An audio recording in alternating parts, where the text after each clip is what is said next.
share my slide.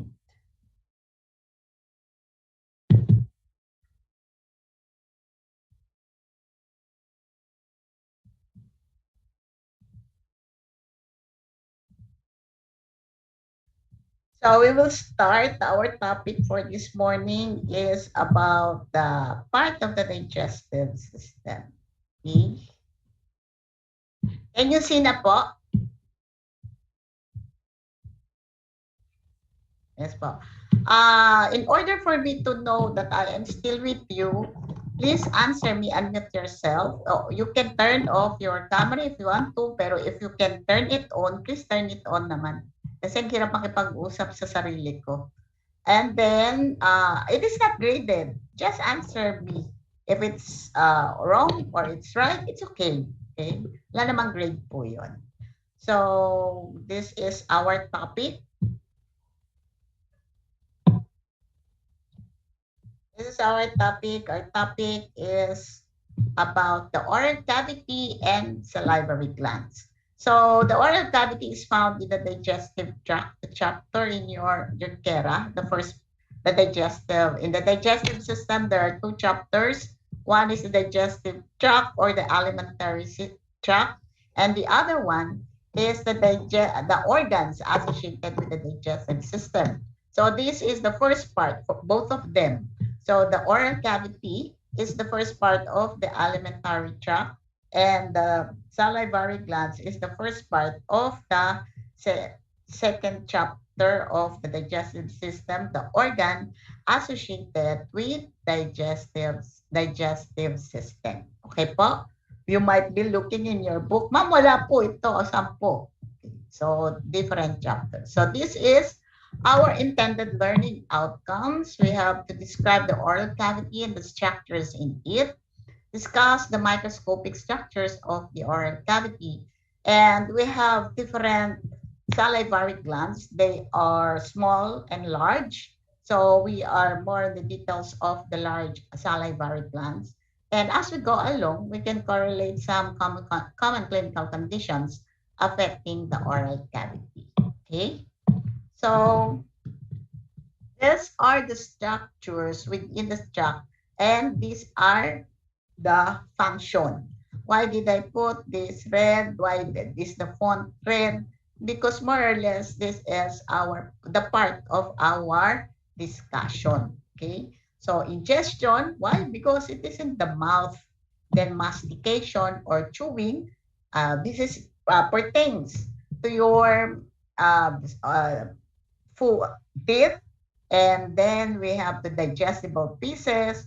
So pertains to the tongue because you mix it, and digestible if they are digested. So the first digestion is in the mouth because of the secretion. So yung salivary glands, they are the one that secretes saliva, and they are for lubrication, protective, mucus, and they have digestive enzymes like what? Amylase. So what does amylase do? Amylase is an enzyme.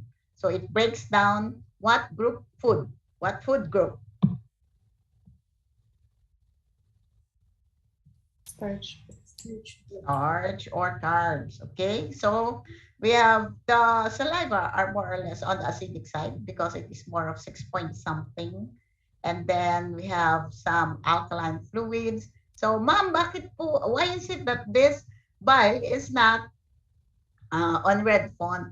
Kasi this is only found in the liver and gallbladder. Okay, so they're the one that secretes it. So more or less, the one that I have red font, they are, it pertains to our topic. Okay, so it starts, the digestive system starts from an opening, the mouth, and ends in the opening, the anus.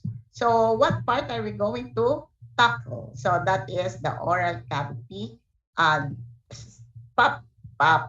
So the oral cavity, there are two parts. So we have the lips. If you clench your teeth and purse your lips, so bounded anteriorly is the lips, and posteriorly and lateral part is the teeth. then that space is the oral vestibule.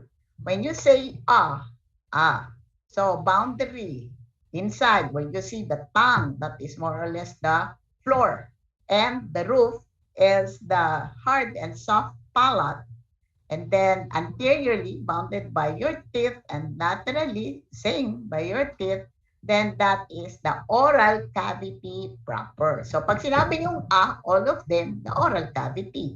So the oral cavity has two parts.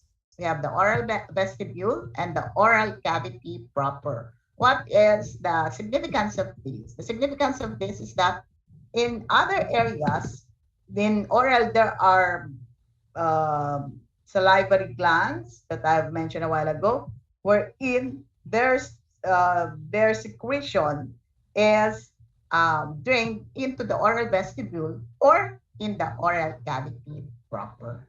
Okay, so that is our, more or less, that is the part of our discussion. Okay, so look at this. On this, we have the pinkish one with laser pointer. So these are the accessory digestive organs. So included is the teeth and the tongue, and this is the tract. So white tract or alimentary tract or GIT, gastrointestinal tract, because it's a tube. Okay, then this is just the dilated part. So you're going to have a different topics with this. Okay, so let's start with the lips. Aside from it is part of the mouth and its function. What is the function of the lips? For us female, syempre we put lipstick. What about in relation to digestive system? What is its function? Anybody?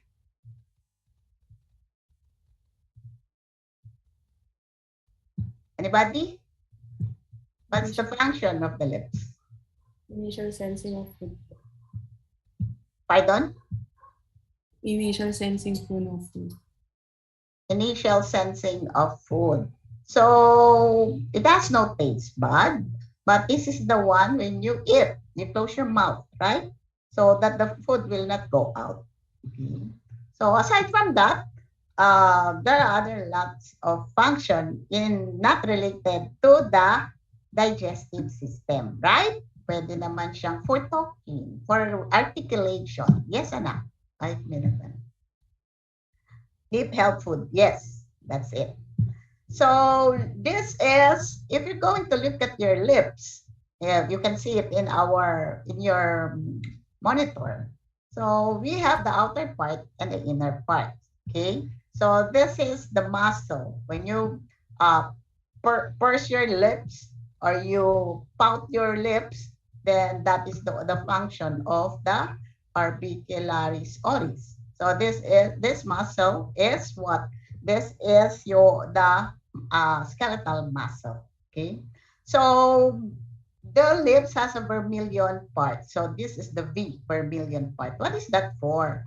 So that is a boundary between the outer parts.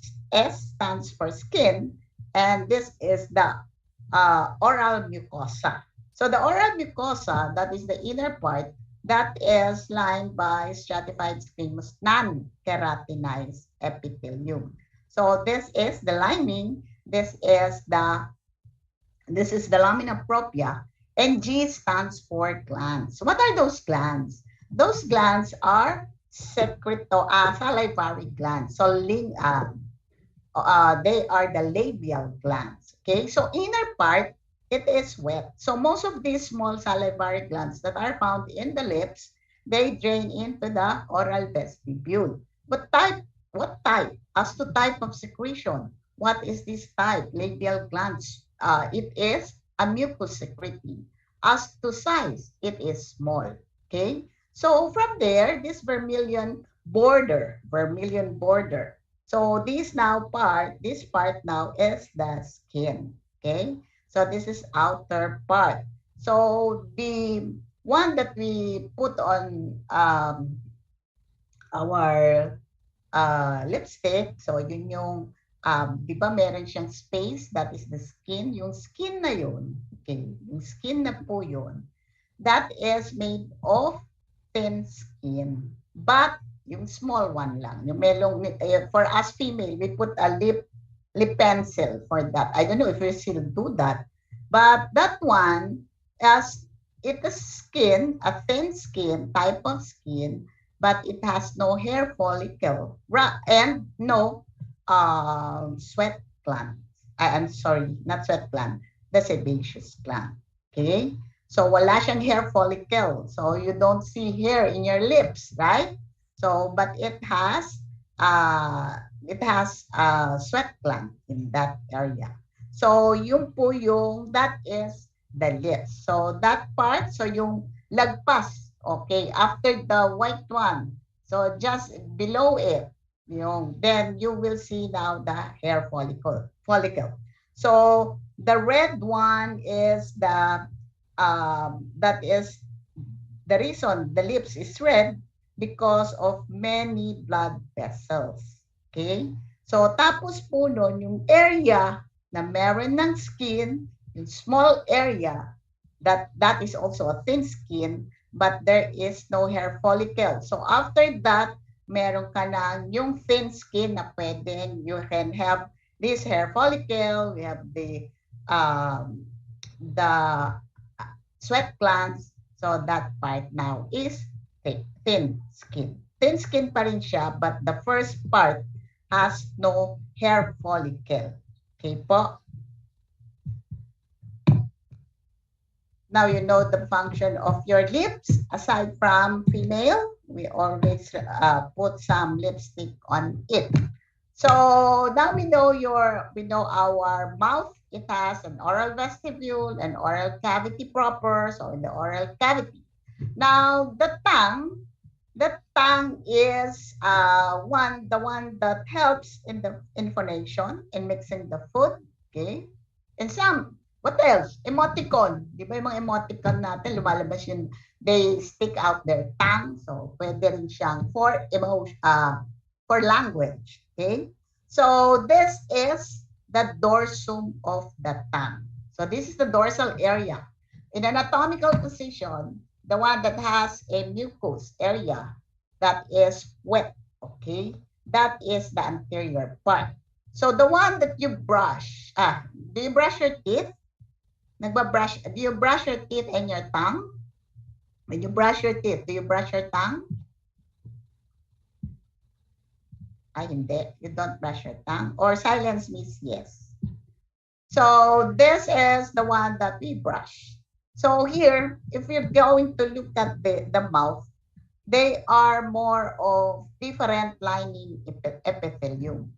So why is it so? Because the function of this mouth is when we ingest the food, we chew it, right? Upon chewing, there will be some abrasion, di ba? Some of the food that we eat, they causes us, for example, there are bones or you have this seeds, so it causes abrasion. Now, for the gums, it is lined by stratified squamous keratinized epithelium. So in the tongue, this tongue, we have a lingual papilla. Okay? So this is the dorsum of the tongue. It's a mixture. It's a mixture of a lining. What are those lining epithelium? Stratified squamous keratinized and non-keratinized. While at the anterior part, so when you say you put your tongue up, that anterior part of the tongue, it is lined by stratified squamous non-keratinized epithelium. Why is it so? Because it is not always, you don't chew your food anteriorly, but you chew your food posteriorly at the dorsum of the tongue. Okay? So this one causes abrasion because of the food that we ingest. So as I've mentioned, there are 4 types of lingual papilla. And let's look at the parts of the tongue. So these lingual papilla, they are more or less, you will see them in different areas. So the lateral part is usually, it is here where you will find the foliate type. So in anterior part, you will see filia, filiform, filiform, and then some fungiform papilla. So I have mentioned three. We have the foliate, the filiform, the fungiform, and look at this, okay? Look at this. So this is the sulcus terminalis. So what is that sulcus terminalis? So this is terminalis. So this one, it is an imaginary boundary. It is a boundary between the anterior two-thirds of the tongue and the posterior two-thirds of the tongue. Okay? So anterior to the sulcus terminalis, you will see a lingual papilla. What is that papilla? That is the valley papilla or circumvalley papilla. So they are the largest and it has the most number of taste buds. They are located here. Okay. So this part, these are your lingual papilla. They are 3, 5, more or less 10 to 12. Some books says 15 number of large circumvallate papilla. Now, that posterior third, so they are, this is anterior two-third, that is posterior one-third. What does it contain? It contains the lingual tonsils, okay? So these are the lingual tonsils, and when you go to neurohistology, that is the reason it is divided into anterior two-thirds and posterior third because of the innervation, the nerve innervation, okay? The nervous innervation. So let's study this papilla. So the papilla that I have mentioned, let's start with the filiform papilla. So the filiform papilla, it is lined by non-stratified squamous keratinized epithelium. And another thing, these lingual papilla, they are, it looks like a horn, and this one has no taste bud. Okay? So the next one is the fungiform papilla. So as the name implies, it looks like a mushroom shape. And it has anterior part, it has this taste bud. Okay? So this taste bud is, there are a few of them, and they are located on top of it. And this one is usually located here. So ito po yung mga filial papilla. So if you brush your teeth, you notice that they are hair-like structures. Those hair-like structures are the papilla. So the filiform papilla, because it is keratinized epithelium, then it has the capability of shedding, right? Kasi there is a capability of keratinization. What about this one, the fungiform? The fungiform, it is written in the book, it is lightly keratinized. But for our purposes of discussion, we will label it now as non-keratinized. So only one is lined by keratinized epithelium. Okay, so this one is the foliate or the foliate papilla. So this foliate papilla, you have a lot of them at the lateral area, and this is usually abundant in children. So they are good eater, they are picky eater. And then as we grow older, as we become adults, like you, we who are also adult now, this will become a rudimentary. So you do not see this in adult. So that's a reason why the children, they are good in tasting. So where do you see in our, if we have our laboratory, this foliate papilla are taken from rabbit's tongue. Okay, so what's the lining epithelium? Still the same, stratified squamous non-keratinized epithelium. Where can you find? Do you find taste bud? Yes po, you will find taste bud in the foliate. Okay, so the next, this is the largest, and it is located at the posterior part of the tongue, posterior two-thirds of the tongue, almost anterior to your sulcus terminalis. And this has, they are embedded. It's like a furrow. Furrow, for F-U-R-R-O-W. Tama naman pronunciation ko, furrow. So unlike in your fungiform, it is elevated. This valley papilla, it is embedded, as if it is embedded. And this is also lined by stratified squamous non-keratinized epithelium. What else do you see here? You see taste buds. Okay, so of the four papilla, the three of them has taste bud. Only the filiform has no taste bud. And then this is a taste bud. So you see here, it is found at the lateral area. You see more. The most numerous number of taste buds are found in the valley papilla. So this taste bud, you will see there are different types of cells. What are those? We have the gustatory cells, which is elongated, or it looks like columnar cells. And you see here, it has a microvillus, that gustatory cell. And then we have the supporting cells, okay?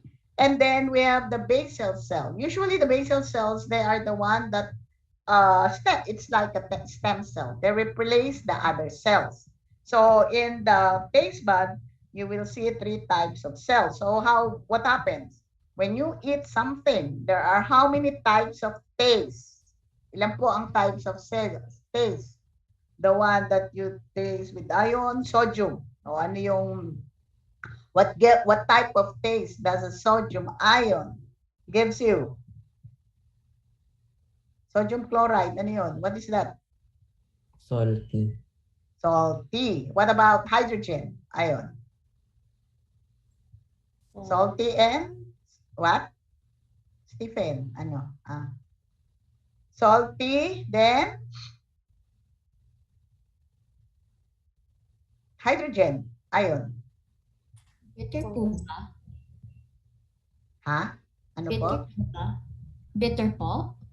Bitter they are ions, alkaloids, and toxin. Bitterness. May bitter na, meron na. We have salty, we have bitter. Hydrogen. Sour. Sour. What about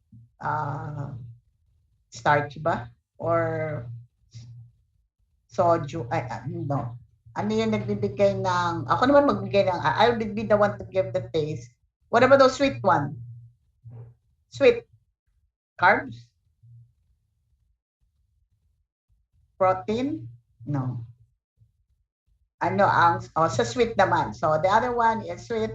And so the fifth one. The fifth one is the umami. So what does it tastes like? How do you taste umami? But how will you describe an umami? It tastes like, have you eaten any cheese? All of you?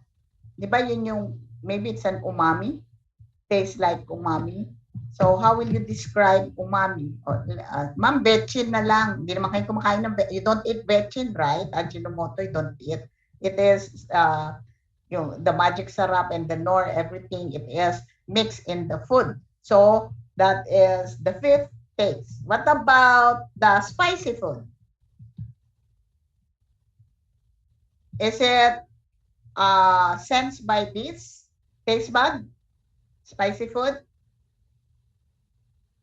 Yes? Anybody? O cherries? Ano ka? No po do. Parang No. pain sensation daw po yun. Yes. The chili or spicy food, it stimulates the pain sensation. That's the reason why if you're eating it, what happens to you? Have you eaten one? What have you noticed? Teary kayo, di ba? And then, nagsisipon kayo. That's the reason why. Because, what does it stimulate? The pain sensation. So, the five tastes, the tastings are being, this is the one that's being stimulated so that you will know the taste of the food. Of course, there's a help of the aroma. Okay? So that's the reason why, di ba, in our checklist, if we are being screened for health screening protocol, health protocol, they always ask for our sense of smell and sense of taste because you will taste it more if you can smell it. Okay? Or if you can just smell it, then you know what is the taste. Okay? So those are that is the taste bud, that is the nuclear pore, and this elongated, the gustatory cell or columnar cells, that is the one that has a microvillus. So here we have talked about the tongue, the parts of the tongue, and the taste bud. Okay, so F stands for fungiform. So this is fungiform. Where can you find their taste bud? They are more or less found here. It is elevated. They are found, the taste bud are found at the apical area. So the filiform, look at it. It is horny and there is a desquamation. Why is it so? Because the lining epithelium is stratified squamous keratinized epithelium. Okay? So if you see, ma'am, in the fungiform, we can see also those desquamation because it was described that it is also slightly keratinized. But for our purposes of examination, we will label this as stratified squamous non-keratinized epithelium. So only the filiform is lined by stratified squamous keratinized epithelium. So this is also taste bud. And look at that. You see the this is also a lingual papilla. And look at that. The taste buds are located in the periphery. And it is embedded. Okay? Compared to this one, to fungiform, this is embedded. So what do you think is this? This is the circumvallate papilla. What's the lining epithelium? Stratified squamous non-keratinized epithelium. GL stands for gland.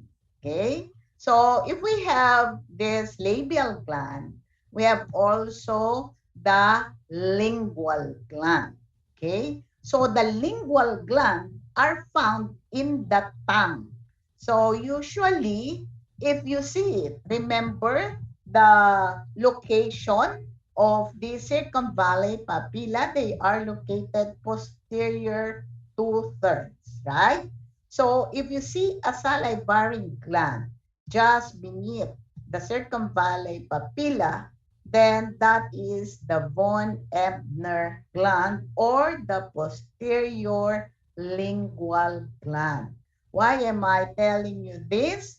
Because this salivary gland, as if you classify it as to size, it is a minor or small salivary gland, but it is purely serous. Okay po? So, what is your landmark? If you see a lingual papilla, that is circumvallate, and you see a gland beneath it, then below it, then look the location, then that is a von Ebner or posterior salivary gland, and this is, as you classify as type of secretion, purely serous. You classify as to size, it is small or minor salivary glands. Okay po? So that is the tongue with the lingual papilla, and we have mentioned some of the glands. Another gland, small glands, so small salivary glands. I've mentioned the labial gland, I've mentioned the lingual gland, also the buccal gland. Okay, salivary glands. Where are they located? They are located in the inner part of the cheeks. Cheeks. Okay po? Naintindihan po ba? Are you still with me po?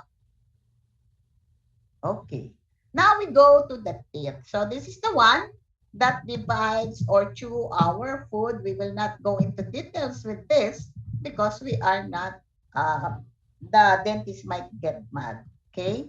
So how many pairs do we have? We have 32 pairs for adults and we have only 10 pairs for children, right? So it starts to erupt at 6 months old. So what is the significance of the teeth? So I'm a pediatric, so most of my example are pediatrics. So more or less, you know the age of a baby by counting the teeth. Okay? Why? It erupts at 6 months. So if you see one tooth, then more or less you know the baby is 7 months. Tip yun. And then, well, mom, some children, some newborn, they have uh, uh, teeth already. So, ma'am, overdue ba yun? No. I don't know what happened, but they removed it. Okay, so what comes out is soon will be the permanent teeth because the milk teeth is already go there outside. So for babies, when will it will erupt up to 2 years old. So at 2 years old, you have already 10 pairs or 20 number of teeth. Okay. So more or less, you have an idea that the growth of the baby is normal. If you see the tongue, the mouth, and you see 10 pairs, 20, then more or less that is already 2 years old. Okay? So aside from looking at the patient, yung development nila, if you can know, you will know the age of the baby by counting the teeth. What about in the adult? So this one erupts. The permanent teeth erupts at this age, 5, 6, 7. Yeah, nag-erupt na sila. They erupt. So what happens? If you are in forensic medicine, for example, and then or you're working in an NBI, so there is a bypass operation, and they so those women that are being abused or yung for pornography, what do they do? The first thing that they do is to visit a doctor. So why is it do for physical examination, etc. So look at that. Look at the third molar. So it starts to erupt by 17 to 25 years old, the third molar. So upon examining the mouth, and they claim that they have a birth certificate that claiming they are 18 years old, and if you don't see the third molar, they are underage. Okay?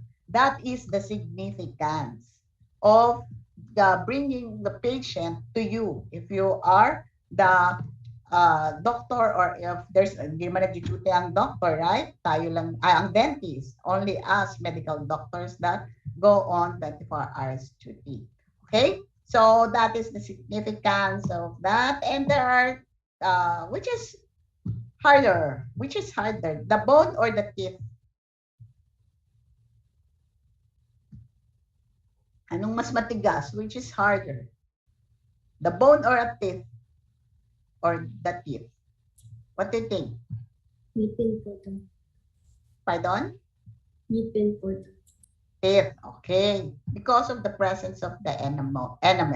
You can bite a bone, but the bone cannot teeth, right? Wala. Supposedly, you will smile there or not. Okay. So these are the parts. So what do they do? If somebody, for example, if somebody asks you at this age, somebody came to you because for aesthetic, they want to have their teeth for brackets. When is the best time po ba to put the brackets? The best time is if all the teeth have erupted already. Okay? But why?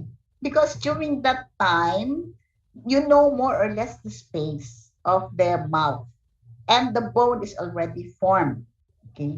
So while on the other hand, the dentist doesn't want to, because they say they can adjust it at an earlier time. So, sometimes, yung ano bang English ng sungki-sungki? So they are on top of each other. They remove others. They have to do it. So that's the reason why they do brackets at early as 10, 12 years old. Okay. So what happened after that? What happens after that? It returns. Why is it so? Because not all the permanent teeth have erupted. So if somebody asks you for an advice, the best is when all the permanent teeth have erupted. And what is the significance of the age of 21? And the epiphyseal plate has already closed. So if it is closed, meaning permanent na yung bone. It will not grow anymore. So then you can do some necessary adjustments. Okay? So that is the teeth. Bow. Okay. Parts pala. Central incisor, lateral incisor. What is the canine? The canine is like the pangil. Okay?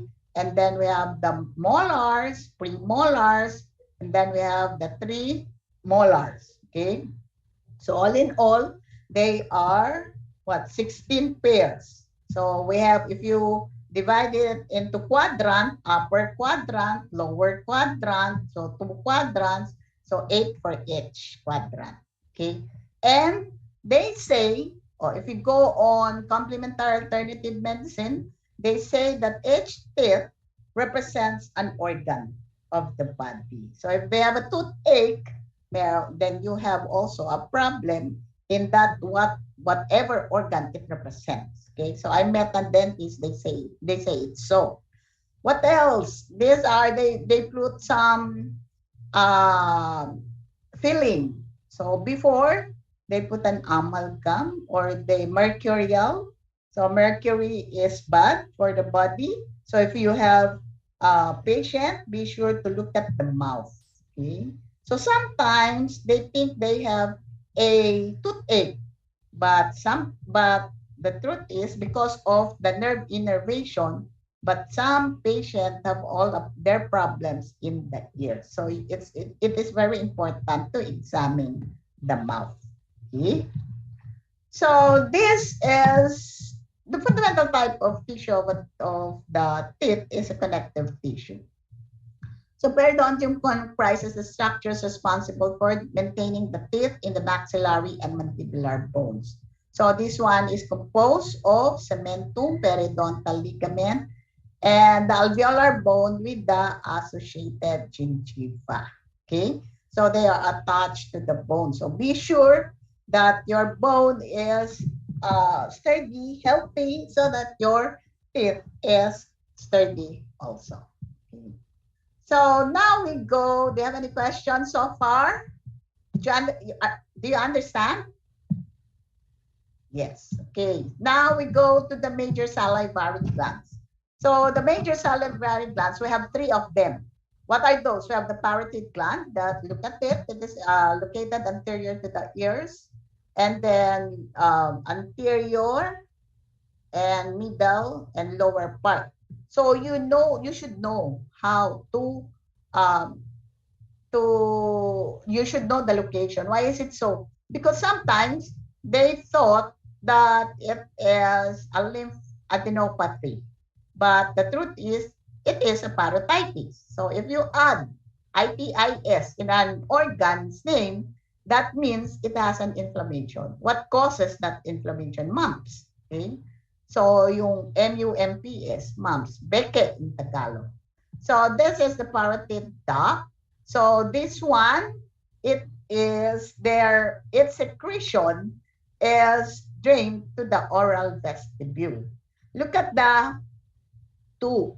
We have here the submandibular gland and we have the sublingual gland. So you should differentiate a sublingual gland from the lingual gland that we have mentioned a while ago. So these 2 drain their secretion in the oral cavity proper. Okay? So these 3 They are encapsulated. They have capsule. What is it made of?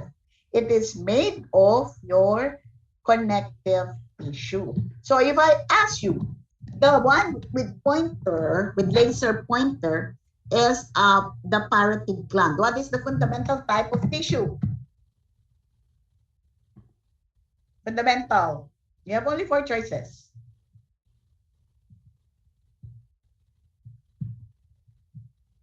Four choices. Fundamental type.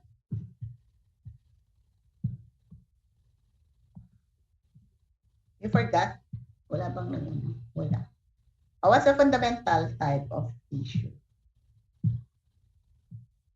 Epithelial po. Epithelial. Subtype. Parotid gland. Yes, glandular. Okay? So look at this. You have here 90% of all the saliva is produced by these 3 major salivary glands. Okay, and look at the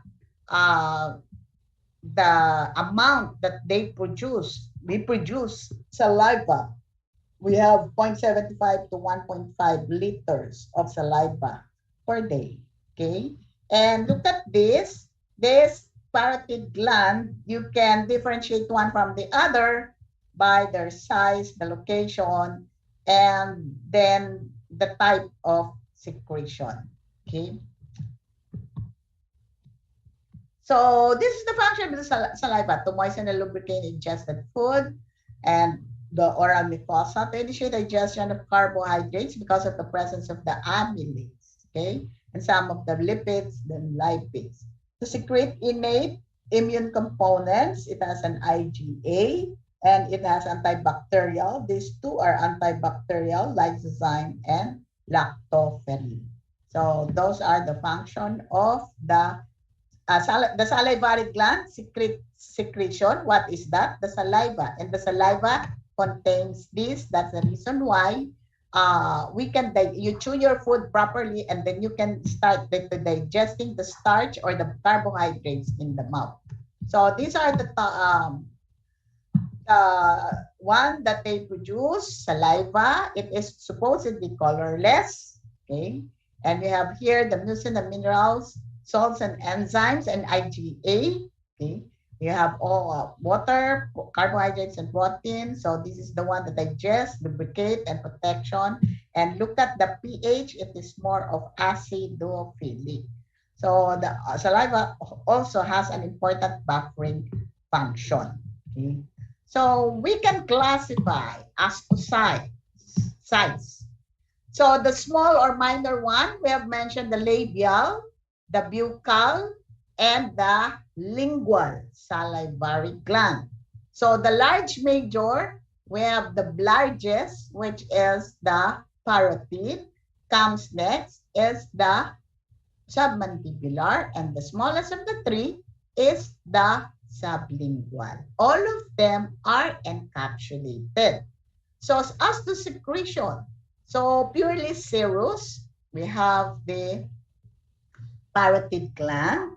What else? The one that I've mentioned a while ago. It is located at the inferior part or lingual papilla, which is the circumvallate. That is the posterior lingual gland. We call it von Ebner. It is a small salivary gland, but it's purely serous. Most of the small salivary glands are mucus. Okay, so if it is mixed, it is a serum mucus. So the serum mucus type of glands are your submandibular and sublingual. And but the predominance of serous secretion is found in submandibular. Predominance of mucus is found in the sublingual. So parotid gland, purely serous, submandibular, it's a mix, but predominantly serous. And sublingual, it is a mix, but predominantly mucus. Okay? So the site of opening, as I've mentioned, they can be in the oral vestibule, like um, the parotid, or in the oral cavity proper. The two majors, the submandibular and sublingual.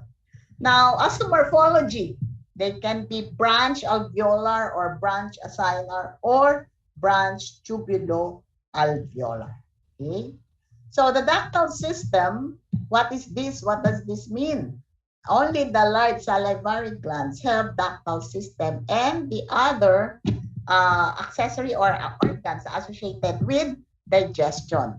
So this is where, when the saliva is secreted, then it will pass through these glands, the duct, the intercalated duct lined by cuboidal cells, the secretory or striated ducts lined by columnar cells, eosinophilic, cytoplasm, and with basal striation, and the outgoing out, the excretory duct, it is lined by stratified columnar to stratified squamous to the end, to the opening of the duct. Okay. So the staining, as to staining H and E, this is a purely serous sinus. So this has cells. This is the serous cell. Look at the shape. It is pyramidal in shape. Okay. And then you have, or some book says it is more elongated. And you have a nucleus centrally located. And you have at the base, basal area, you have the myoepithelial cells. What does this mean? It is a flat cell, squamous cells, but that has a function of a muscle cell. It can contract. So they contract this so that it will release its secretion. Now, we have also here, this is darkened staining. This is lighter in staining. You see, it has a bigger lumen. So this is a mucous lobule. You have compared with that one, this has a flatter nucleus. Ma'am, does it have also a myoepithelial cells? Yes. Okay, but this is not seen here, but you will see it more in the serous acini.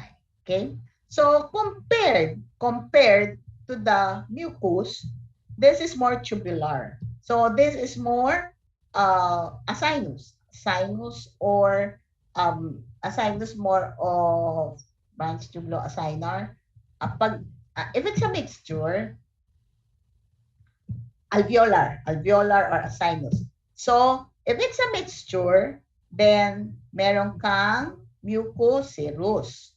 So remember, if it is purely serous, it is more of a sinus. So if it is more a sinus, so the morphology is branch acinar, tubulo-acinar, pag mix. Pag more of a sinus and then purely serous, then it is more of branch alveolar gland. Okay? Ulitin ko po. I'll repeat it. If you see a lot of serous acinus, basophilic in staining, and it branch, so the morphology is more of branch acinus. If you see a gland that has purely mucus, we're talking about the large gland, then it is more of tubular. So if you see a mixture like the mandibular and sublingual, you mix it, then the morphology is branch tubulo-acinar. Okay? We don't just memorize, para more or less we have a basis. Why is it called so? Do you understand? Section B. Do you understand? Intindihan nyo yung sinabi ko? Wala na pala akong kausap. Ako na lang pala nandito. Well, anyways, so this is an intercalated duct. It is a basophilic staining. And this is the first part. And you look at the lining epithelium. It is lined by simple cuboidal cell. Okay? Malapit na pala tayo. And then we have here striated duct. That is acidophilic staining with basal striation. Those basal striations are what you call the mitochondria. Okay, so it is an striated, or we have here the it is found in the within the lobule, intralobular duct. So those are the purely assigned cells. So interlobular duct, what do you see? You see a lot of connective tissue. So it is found in between. What is the lining epithelium? Look at the lining epithelium. They are on top of each other. So this is striated columnar cells. Okay, so this is in between the lobule.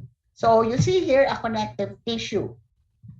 So this connective tissue divides the glands, salivary glands, into lobule. So if you see this inside, then that is striated duct. If you see it outside the lobule and you see a lot of connective tissue, then that is interlobular duct. Okay, so this is a striated duct. Look at the basal striation. Those are the mitochondria. Okay, this is the electron microscope. So what is this? This is a mixture. This is a submandibular gland, okay? And this is a sublingual gland. So in the sublingual gland, you have a mixed gland, but predominantly mucus.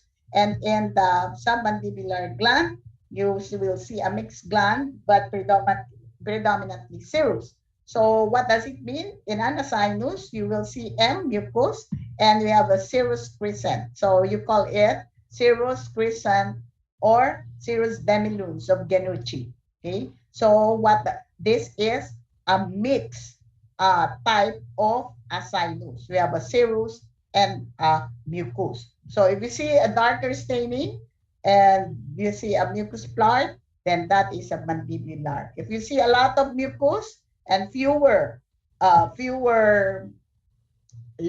serous, then that is a sublingual gland. Okay, so one other thing, if you see a fat cells, then more or less that structure is the parotid gland. So if you see a dark staining asinus, that is purely serous, and you see fat cells, then that is the parotid gland. So this is just to show you dental caries. They are arrested. Mom arrested. Why? Because it has already blackened, darkened.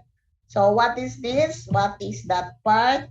That is the parotid gland. So this baby has a mumps. Okay.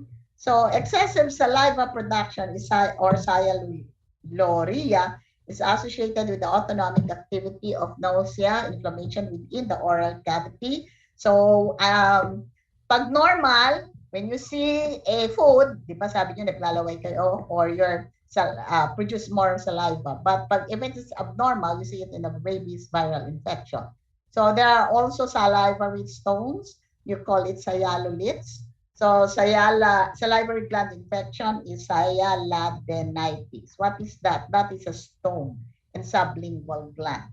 Okay. So do you have any questions? Now you are all out.